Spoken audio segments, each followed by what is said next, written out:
Lectura del Santo Evangelio según San Mateo.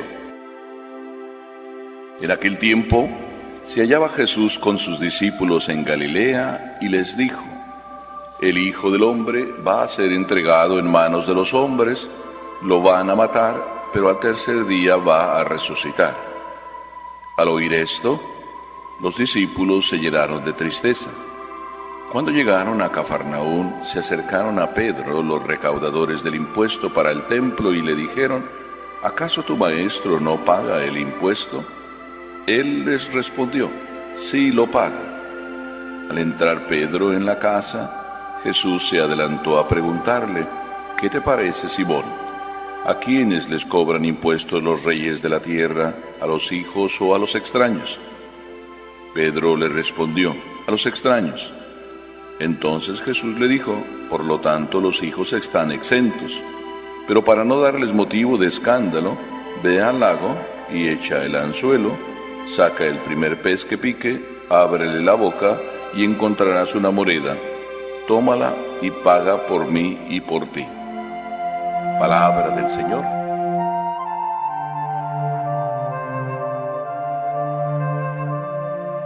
No pasa nada.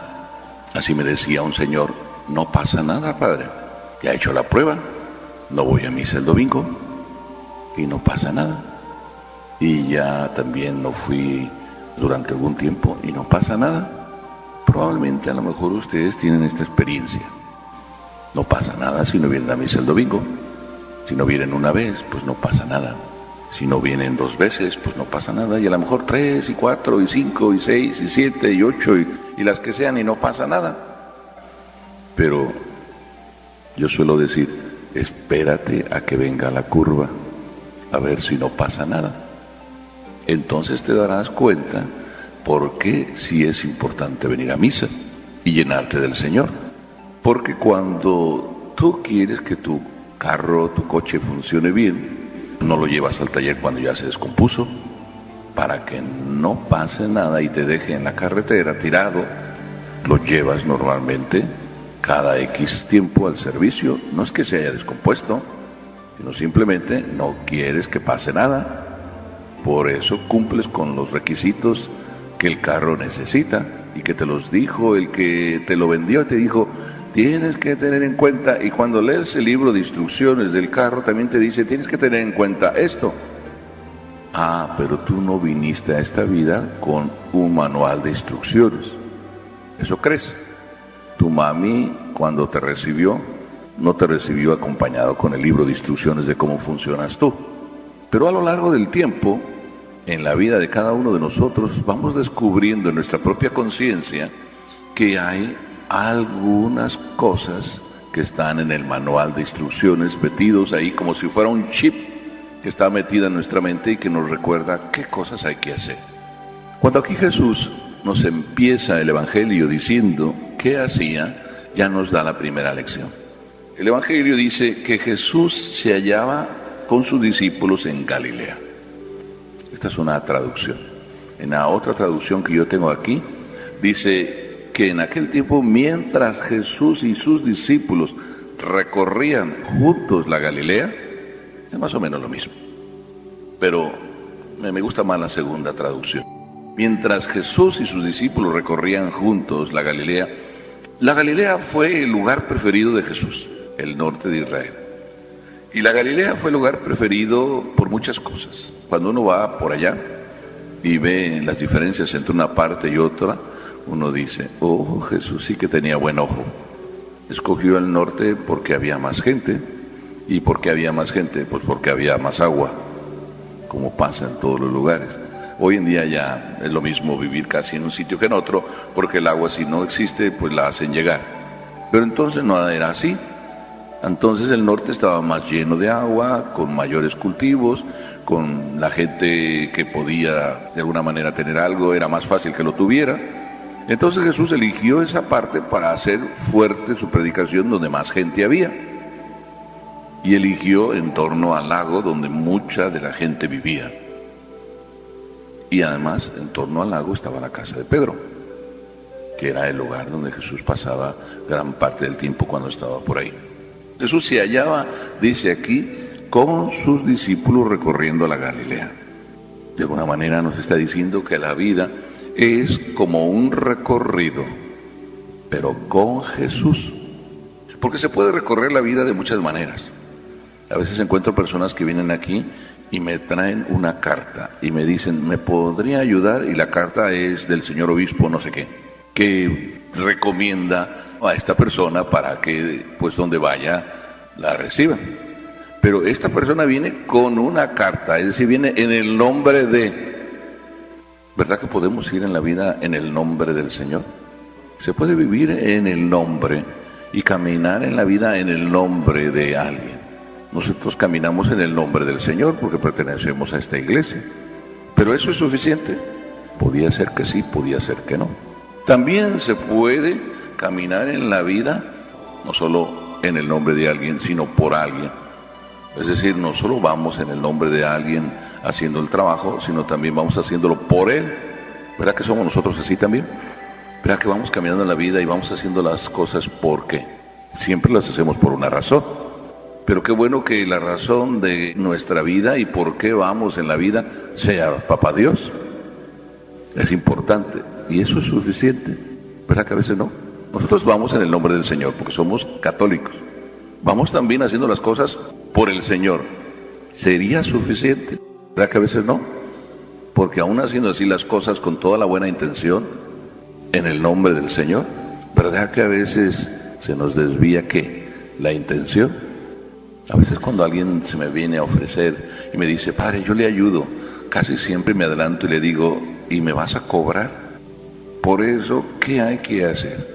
Trabajar en, trabajar por. Pero los apóstoles, nos dice aquí el Evangelio, que recorrían con Jesús, para que no se nos tuerza la intención, hacer las cosas teniendo a Él en el camino. Claro, ya Jesús no vive como vivió para los apóstoles, pero puede vivir igual que con los apóstoles porque su presencia es tan real que lo puedo llevar en mi alma. Camino con Él cuando trabajo. ¿Es Jesús la fuerza de mi vida? ¿Él va conmigo y yo voy con Él? ¿O nada más a ratos? Y a ratos Jesús sí está conmigo, pero después a lo mejor por algún pecado o alguna falta grave que cometí, ya no camina conmigo. Pero si Jesús camina conmigo toda la vida, entonces puedo vencer cualquier dificultad. Si voy a misa, y voy a misa un día y otro, y otro, y otro, y otro, y otro, y nunca fallo, cuando me vienen las dificultades no habrá fallos. Pero si no voy a misa y yo digo es que no pasó nada, ahora se aplica lo que dije al inicio, y luego otra vez no voy y no pasa nada. Pero cuando venga la dificultad, puesto que no vas con Jesús, y Jesús no va contigo, entonces se va a notar que no puedes vencer la dificultad, que no puedes superar la tentación, que el problema familiar te resulta demasiado pesado y sobrepasa tus posibilidades, que la circunstancia por la que atraviesas o por la que atravesamos todos, unos la superan y otros no, porque unos sí van con el tanque cargado, con las pilas bien llenas, y otros no. Entonces recorrer el camino con Jesús es más importante que simplemente caminar en el nombre de Él o caminar haciendo disque las cosas por Él. Esa es la primera lección que Jesús nos da.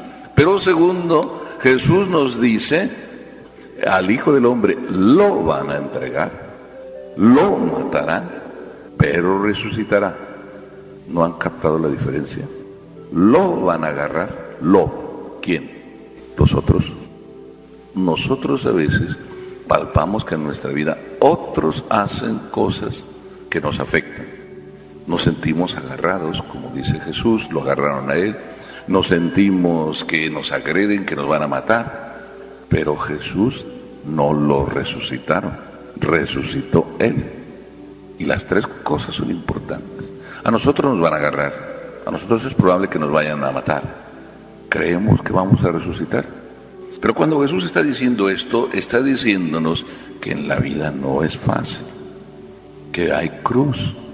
Ustedes son conscientes de que hay cruz. ¿Por qué? Porque en la vida ustedes han caminado y han vivido la cruz. Ese mundo difícil que es el real, No podemos huir de la realidad de la cruz en donde estemos, pero si te acuerdas que solo eso es parte de la vida, pero el final es la resurrección, te resulta sobrellevadero. Si no, te ahogas en la cruz.